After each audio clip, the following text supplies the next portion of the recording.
வணக்கம் ஃப்ரெண்ட்ஸ், இது உங்கள் சாய்னிகா சமையல். இன்றைக்கி நம்ம சாய்னிகா சமையலில் என்ன பார்க்க போகிறோன்னா, ஒரு சூப்பரான லஞ்ச் பாக்ஸ் ரெசிபி தாங்க. நிலக்கடலை சாதம் எப்படி செய்யலாம் அப்படிங்கிறத நான் இன்றைக்கி உங்களுக்கு சொல்லி காட்ட போகிறேன். வீடியோவை பார்க்குறதுக்கு முன்னாடி நீங்கள் இன்னும் நம்மளோட சாய்னிகா சமையலை சப்ஸ்கிரைப் பண்ணலை அப்படின்னா மறக்காமல் சப்ஸ்கிரைப் பண்ணி வச்சுக்கோங்க. வாங்க ஃப்ரெண்ட்ஸ், வீடியோக்குள்ளே போகலாம். இப்போது இந்த நிலக்கடலை சாதம் செய்கிறதுக்காக நான் ஒரு பேன் வச்சுருக்கேங்க அடுப்பில். அதில் 2 கப் அளவுக்கு நிலக்கடலை சேர்த்துக்கலாங்க. இது பார்த்திங்கன்னா பச்சை நிலக்கடலை, அதனால நான் வறுத்து சேர்க்குறேன். உங்ககிட்ட வறுத்த நிலக்கடலை இருந்துச்சு அப்படின்னா நீங்கள் அப்படியே கூட சேர்த்துக்கலாங்க. இப்போது இதை நம்ம நல்லா ரோஸ்ட் பண்ணிக்கலாம். பாருங்கள், அந்த நிலக்கடலையோட தோலெல்லாம் கலண்டு வந்துருச்சு. இப்போ இதை நம்ம தனியாக எடுத்து வச்சிடலாம். இப்போது அதே பேன்லேயே ஒரு 4 வரமிளகாய் சேர்த்துருக்கேங்க. அதையும் நம்ம நல்லா ரோஸ்ட் பண்ணிக்கலாம். இதுவும் இப்போ நல்லா வறுபட்டுருச்சுங்க. இப்போ இதை தனியாக எடுத்து வச்சிடலாம். இப்போ அதே பேன்லேயே 1 டேபிள் ஸ்பூன் அளவுக்கு ஆயில் சேர்த்துருக்கேங்க.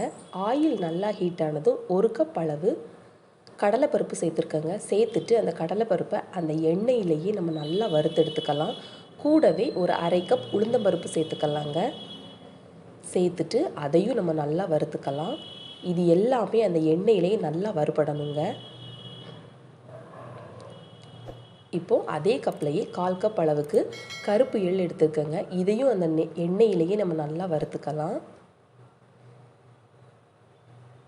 நீங்கள் எந்த கப்பால் அளக்குறீங்களோ அந்த கப்புக்கு 1 கப் கடலைப்பருப்பு, 1/2 கப் உளுந்தம்பருப்பு, 1/4 கப் எள், இதுதான் கரெக்டான அளவாக இருக்குங்க. இப்போது நம்ம வறுத்து வச்சுருக்கிற நிலக்கடலையிலேருந்து 2 கைப்பிடி அளவு எடுத்து போட்டுடலாம். கூடவே இந்த வரமிளகாயும் சேர்த்துடலாம். சேர்த்துட்டு லாஸ்ட்டாக அந்த எண்ணெயிலேயே நல்லா பரட்டி விட்டுறலாங்க.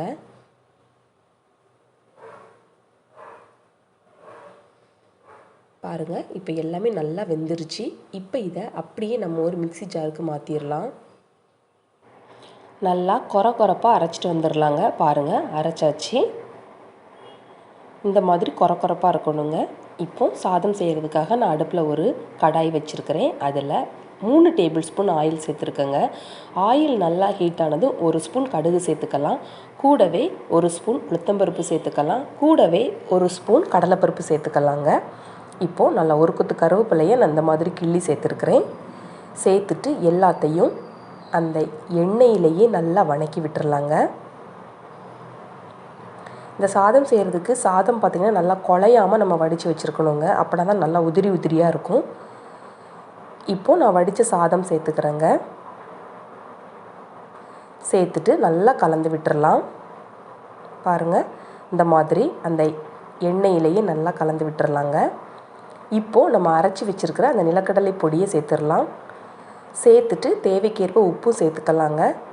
இப்போது அந்த பொடியெல்லாம் அந்த எல்லா சாதத்துலேயும் படுற மாதிரி நல்லா கலந்து விட்டுறலாங்க.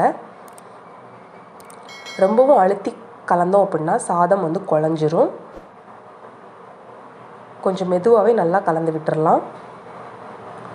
இப்போது வறுத்து வச்சுருக்கிற கொஞ்சம் வேர்க்கடலையும் இதில் சேர்த்துடலாங்க. சேர்த்துட்டு நல்லா கலந்து விட்டுறலாங்க.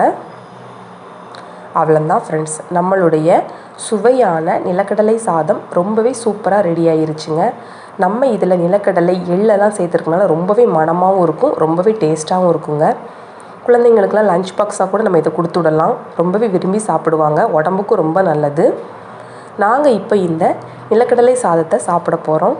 நீங்களும் இதே மாதிரி செஞ்சு பார்த்துட்டு எப்படி இருந்துச்சு அப்படின்னு கமெண்ட்ஸ் பாக்ஸில் கமெண்ட்ஸ் பண்ணுங்கள். மறக்காமல் நம்மளோட சாய்னிகா சமையலை சப்ஸ்கிரைப் பண்ணுங்கள். உங்களுக்கு இந்த வீடியோ பிடிச்சிருந்துச்சு அப்படின்னா லைக் பண்ணுங்கள், ஷேர் பண்ணுங்கள். நாளைக்கு மற்றும் ஒரு புது ரெசிபியோடு நம்ம சந்திக்கலாம். தேங்க்ஸ் ஃபார் வாட்சிங்.